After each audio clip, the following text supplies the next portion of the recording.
Welcome to the Low Demand Parenting Podcast, where we drop the pressure, find the joy, and thrive, even when it feels like life is stuck on level 12 hard.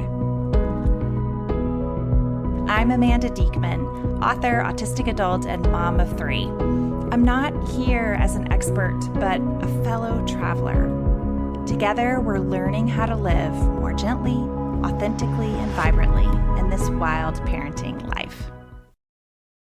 Welcome. Thank you so much, Amanda. I am so grateful that you are here to share your wisdom, because for some people, maybe this is their first time asking about what is intersectionality. So let's move in first with a kind of a 101.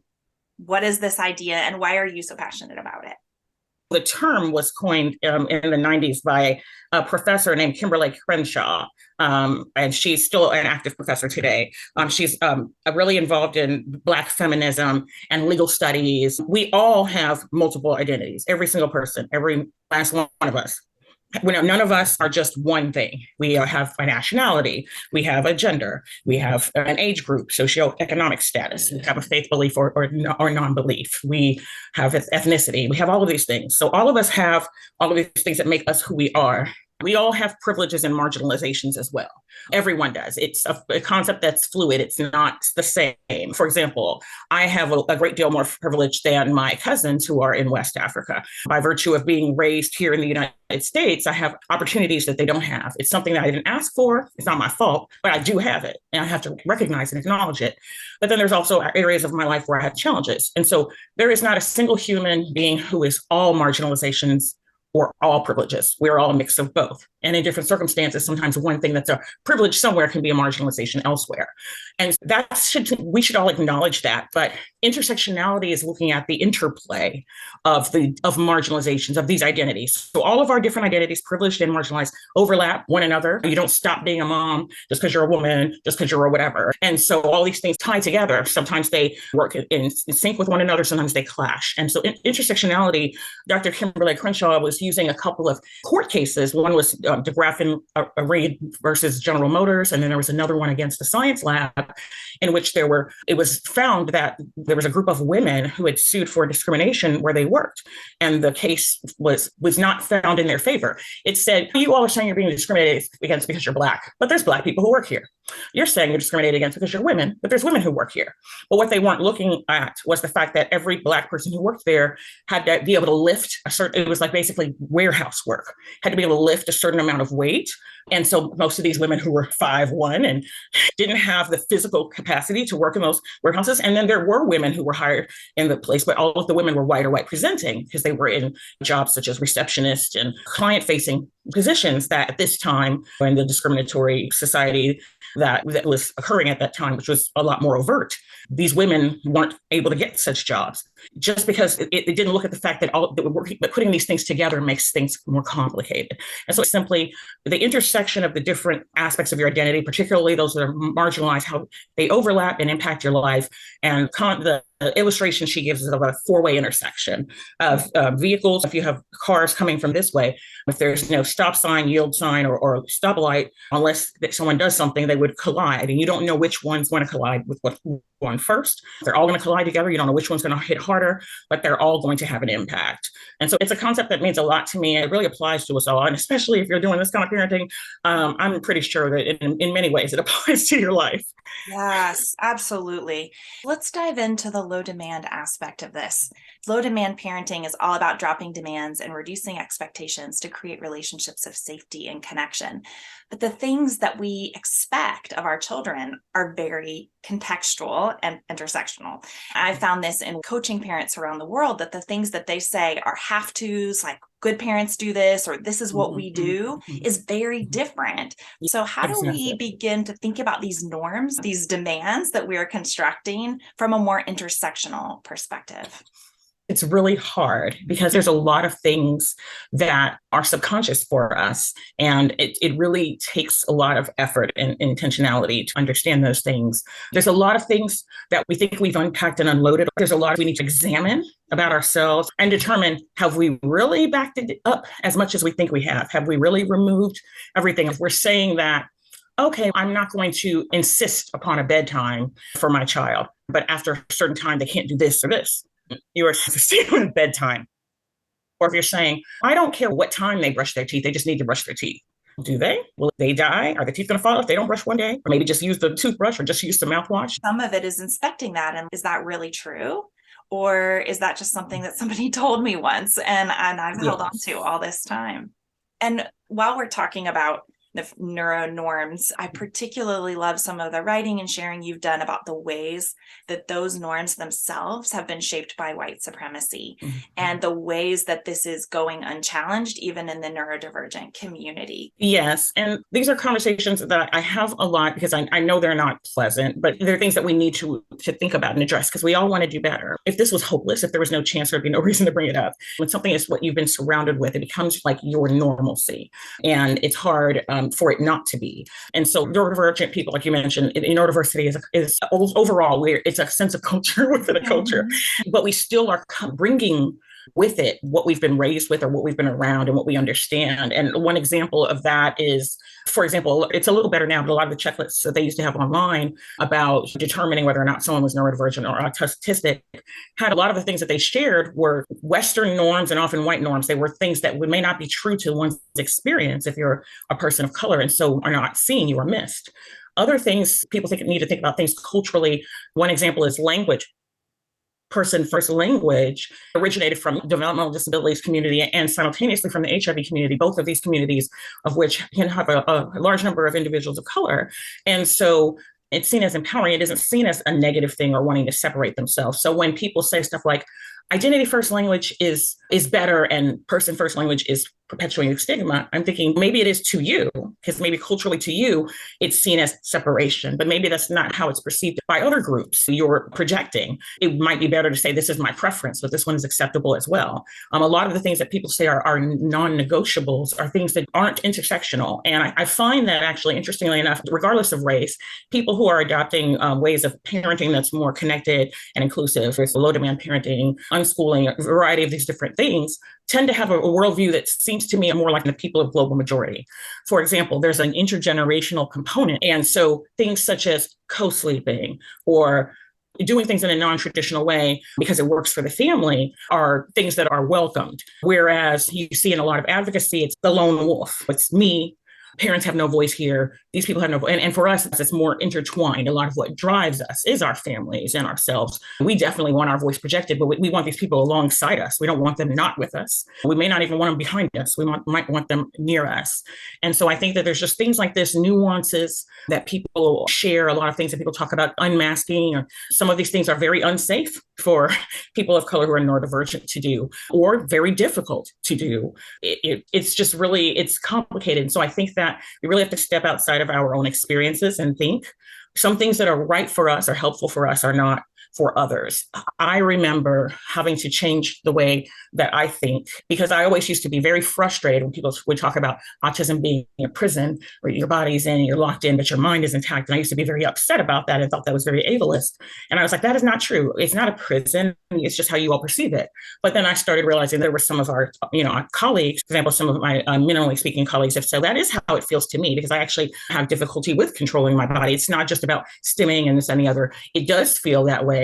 And so I started, okay, I can't really say that. They may accept themselves who they are, their neurology, but this is still an element of their experience. And so for me to deny it or say that's not the case is to erase their lives and their role and their community. Oh, gosh, yes.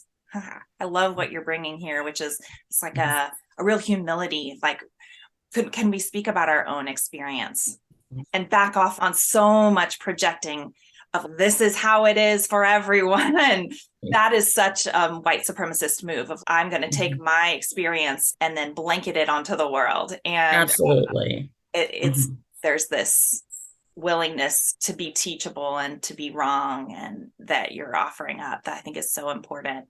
And you brought up this particular aspect of balancing, of unmasking as a concept that I think many people are saying this is the way forward, is for autistic people to come out into the world unmasked. And yet there is, because of intersectionality and the identities, yes, maybe that's true from a white experience, but from a number of other identities and intersections, that's not safe. So I'm thinking about the ways that my kids, like one of my kids will yell at me in public or hit me or hit his siblings. And that would be perceived as very dangerous, and perhaps people even intervening in dramatic ways, that I can drop the demand that he behave a certain way because of my identity, because of my cultural privilege. And that for other kids, even if it's not aggressive behavior, even just stimming or yelling, that those behaviors might be also perceived as aggressive. So how do you can either speak to this, like how do you balance this in your own life, or how do you help others who are thinking about the reality of their intersectional identity and dropping demands like unmasking? I think that I welcome people to really dwell in that gray zone, because of the fact that we do want to promote authenticity, but we also want to understand the practical reality that people have. And the example you just gave me, it was a great one. If your child's dysregulated and they're lashing out and hitting, it's not because he hates you. It's not because he's violent. He's having a difficult time. He's thrashing. He's trying to regulate himself. And you understand what that means. And later on, he'll have an opportunity to calm down and you'll talk through it. But like you mentioned, happening at home is one thing. If it happens in public, people might stare, but it's less likely that it won't be perceived in the same way that it would with another family. I know it's different for everyone. And some children can't camouflage or mask anyway, not even if they wanted to, they are not ever going to be successful. Some adults as well. But I explain to my children, okay, this is how people are going to think of thing A or thing B, even if that's not what you mean of thing A or thing B. And I know sometimes it's hard to think about those things in the moment in difficult times. So these are things I tell them about during times that they aren't having a challenging day, when they are able to process and internalize new information. I explain to them, they'll ask me certain questions, why I do certain things, and I'll explain. So for example, that I will explain that I might let certain situations go just because it's simpler and easier, as opposed to what would be true to me, which would be to my ethics, might be to address the thing. It might not be the time. There might be a better way to do those things, a safer way to do those things. So I explained to them, for example, that when I had the talk, which I hate, but with my older children, I explained to them, if you were in a situation with an authority figure and they're asking you a lot of questions, rapid fire questions, I know at home we don't have to do eye contact and all that. I know you're at school, you don't have to do it, but please do it with these people. And they're looking at me. I was like, I know it sounds ridiculous, but because of the fact that people perceive when you look away as if you have something to hide or you're shifting or whatever, even though I know that's something I told you not to do, try to do it even though this is something that is not good for you, because it's a lesser of two evils in this situation. I'll tell them to try to find a way to stim internally, try not to rock. And again, I know this is not healthy or normal to the suppression, but try to use your internal stems, things that song lyrics around your head or whatever, because you can move less. Try to move very slowly and deliberately. Do not engage in echolalia, which even though we encourage it because it's processing, it's how we understand things and retention, they'll think you're being mocked. So basically, I'm teaching you how to be fake momentarily to survive. And I'm teaching you that if someone does something to you that's wrong, you let it happen and we'll worry about it later. Whereas usually I would say, no, this is unfair, this is wrong, or whatever. In a situation where you have more power in a school setting or with your siblings, you can be like, no, that isn't fair because this and the other. You cannot say that in this instance. You need to just make it through the situation and move on. I think that's hard for people to understand. And I think that's also hard for some people to understand why, okay, such and such setting, this school or this type of therapy or program is harmful. Why would that person have their child in that thing? And so I think that they need to think about, what are the alternatives if they don't? What happens to this person in a culture where people call child protective services for a child playing in the park alone? If you aren't using the gold standard of medical care, or if you aren't giving your child what is considered a legitimate education in their eyes, what risks are you placing yourself and your child in? So I think that sometimes we just have to understand that people don't have the circumstances that we have sometimes. We might have a lot of challenges, but we might still have privileges that they don't, that allow us to openly say things or do things a certain way without realizing the cost. For myself, I used to mask at work years ago. And when I started to unmask, it was very freeing. But I think I realized also it was the time that put a target on my back. It felt free internally, but it also made me unsafe. So I was safe in terms of being my real self, and I was unsafe in terms of now my job stability was threatened, and ultimately that accumulated over time. Mm-hmm. And I can speak to it from a white perspective. Something that I think about often is my ability to drop a demand, like sending my kids don't go to school, but like sending them to school in the same clothes several days in a row because they can't change clothes. But I can do that. I have the privilege to do that. They call CPS so fast. Yes. You know what I mean? Like your kids' hair. And so that's the challenges. There is a colleague of mine named Natasha, Supernova Mama, who is autistic and has two autistic little girls. And so her girls, their hair is locked, which is a twist, because the idea of constantly washing, combing, brushing, the sensory part of that is like horrendous for her little girls. But yet, if your child's hair is considered unkempt or their clothes are not like this, it can be very problematic. People will say that you're neglecting your child, that they're harmed, if your child's self-harming, if they're a person who scratches themselves, you're going to be the one that's looked at. Something is wrong. So if your child wants to eat the same thing every day, you're going to be looked at as not giving them adequate nutrition. Like all of these things are criminalized. You're just under additional scrutiny that other people have. So you may not care that your kid's barefoot or in the same clothes. You may be fine with it, but you might have to force them to change because you know that the domino effect is going to be a catastrophe for you and your family. Yeah, exactly. And I also think as a white parent of white children who are neurodivergent and developing friendships with other neurodivergent kids, that something that's really important for me is to teach them, hey, something that you are doing, if it was done in a Black body, is going to be perceived as dangerous. And so you need to be looking out for your friends. You need to stepping into those environments and providing your privilege can be somebody else's safety. Yes, and they aren't going to see that. Like your kids are like, that sounds crazy. My kids are like, that sounds crazy. They're going to think it sounds, yeah, exactly. And I'm like, yeah, but it's true. And this is your job because of the body you were born into. And you need to wield it for good and not for evil, because just standing by or perpetuating is not an option for you. That is so important. And I think that's what a lot of people miss about these conversations is like they get caught up in like frustration or guilt. I'm thinking it's not about guilt. It's about life places us in situations where sometimes there are responsibilities upon our shoulders that are difficult to bear, whether it's having to act a way that's not authentic for you or having to get out of your comfort zone and help someone or use this privilege to switch or manipulate a situation, not because you want to, but because of the situation that you're around. An example of mine is I lived in Southern California for a number of years. One of my best friends, we used to make these drives to Arizona. We learned very quickly that although I was a better driver, my friend needed to drive because I got stopped so many times. It was just when my friend drove, we didn't get stopped. So it was like, his burden as my white male friend was, this sucks. I don't like being on the road, but I'm going to go ahead and drive because it's going to be better. We're not going to be stopped. It's not going to have this drama. And he wasn't resenting me for it. It was something that he recognized that he could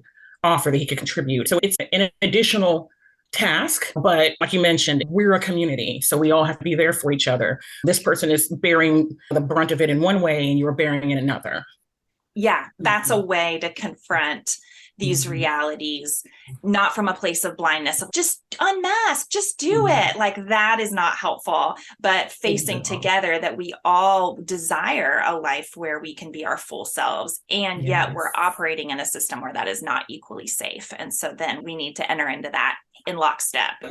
Not resistant, not hiding. I tell people privilege can be a superpower or it can be a weapon. How are you going to use it? Some people are given the privilege of being in a certain platform and they use that space to share others' experiences. If you have the privilege, like for example, myself of being a person who can speak to communicate, although I'm a part-time AAC user, there are a lot of concepts that I can share that might not be my direct experience or something that is the highest priority for me, but it very much is for another part of our community. But because they have not been brought to the table, that doesn't mean that voice has to be absent. They should be at the table, but if they're not, I'm going to share their spot. They're going to be in spirit at the table as best as I can as an ally to share that perspective. And I think that's what we need to learn to do. We need to lean into those things and not hide from them.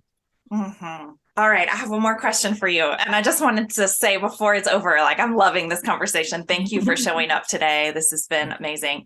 So I want to ask you about intersection when it comes to across neurotype. So if we have a neurotypical parent raising a neurodivergent child, or a neurotypical partner with a neurodivergent one. And that's another place where the culture and the expectations might clash. And there's also power and privilege at work in those dynamics. My parents, with English as their second language, they almost always, like when someone asks a question, pause. It's just a quick little pause, but they pause a moment before they just answer. I think we need to do that if there's these differences. We need to have an understanding, to take an additional look at things, because a lot of it is going to be learning. For example, we have phonics and then we have sight words. Some of those words make no sense. You just have to memorize them. There's nothing logical about that word whatsoever. EIGHT, but that's 8. Okay. And so is ATE. Sometimes you just have to accept that the thing makes no sense, but this is what it means. This is the symbol for this or for that. That's what we have to understand about a lot of our communication. It shouldn't be only the neurodivergent person learning the ways of neurotypicality and stretching and changing. It should be the other way around as well. We should all be coming together. For example, I have a relative who feels ignored if you don't communicate with them. I can go years without talking to someone and still consider them one of my closest friends. And as soon as we connect, it's like we never stopped talking. But this person I've put in my calendar, I now text them every couple of weeks. It's something I can do that's out of my comfort zone to help them, even though I think it's ridiculous. To me, I don't care, but I'm doing it for you. So similarly, certain things like that people might have to with their spouse or with their children that you don't get. You have no idea why this light is so bothersome to this person. You flip the light on in the kitchen, the person's shielding their eyes. To you, it looks fine. To them, it's bright fluorescent flashlight in their face. You might not get it, but you know what it means to them. There is a book by a couple, Sarah and Larry Nannery. It's called What to Say Next. And Sarah Nannery is an autistic mom married to a neurotypical husband. Basically, he translates the world for her. She'll be at work, there'll be a situation, and then she'll send it to him. What does this mean? And he's like, oh, they're not really meaning this. They mean this. He helps her with the coding. And we can do that with one another too. Your child came in the room, you could explain to the neighbor that your child came in and didn't say hi. It's not because they're rude, but they don't say hi when they come in the room. They have a routine. They go straight for, I don't know, the refrigerator or whatever. They acknowledge you, but not with small talk. It's not rudeness. It means this. My son likes to share food, and some of this food I don't like. And I would try to say, no, it's fine, it's fine. And so I've learned that if I can just take a little small bite, whether I like it or not, I don't have to pretend like I like it. That's a love language for him. He's going to insist. He just needs to see someone else take part in the eating as well. I'd so much rather just say, oh, that's great. I'm glad you like it. Oh, it's yummy. No, I don't want to try it. And I can expect him to honor my no. I can tell him to do that, but I can also yield. So like I can have boundaries, but sometimes those boundaries can be flexible. I think we should be like a cytoskeleton as opposed to a cell wall, sturdy and with our boundaries intact, but flexible to let things in and out as we need to, as situations arrive. I love that metaphor. I'm going to tell my husband that. He's a scientist. I'm thinking of this morning. I never do this, but I messed up and I kissed the top of my son's head because I was just right there and it just happened. And he screamed and grabbed it. Ow, ow, ow, ow, ow. And it would be so easy to dismiss that. Come on, I just kissed you. But for him, it is physically painful for me to cross that boundary. And I know not to do it. And I messed up and I apologized big time because that was a transgression. And I know better. Did it anyway. And that's a way of honoring, like, for him, his experience is that this kiss was incredibly terrible. And it doesn't help me at all to say, I just kissed the top of your head. So realize, okay, we're both neurodivergent, but this is a sensory difference that he has that isn't mine. It isn't natural to me. So maybe I just got in autopilot mode and kissed, but I owned up. I was accountable. I was like, whoa, sorry, hon, that I shouldn't have done that. I realized that. I think that our kids see that authenticity in us. And I think it helps them. I'll say something and my children will come back and be like, Mom, you were wrong about this and the other. And I'm like, oh, wow, you're right. I was sorry. Like, I think that it builds trust.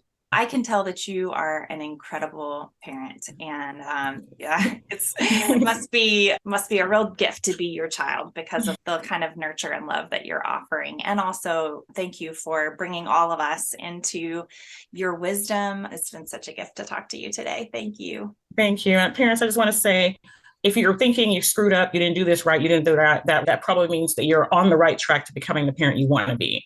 Just the other day, I was running behind on something and I was like, oh, everybody's upset at me. My husband, no one's upset at you. And he went to the kids, are you upset at Mom? Are you upset at Mom? And so in my mind, because I was upset at myself, I mentioned that. And so I was just thinking, okay, wow, like we can be so self-critical, even when we're telling ourselves to be gentle with our child. We need to be gentle with ourselves sometimes too. We need to low demand parent ourselves sometimes too. Absolutely. I fully second that. Letting things go for ourselves is such an important part of this life. Mm-hmm.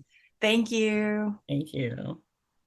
If this podcast is speaking to your soul, you can subscribe through wherever you get your own podcasts. Even better, if you feel the nudge, head on over to Apple Podcasts in particular and leave us a review. It's such a helpful way for new people to also get to experience what this podcast wants to bring into their lives. I'm Amanda. Remember, it takes great strength to let things go. I'll see you next week.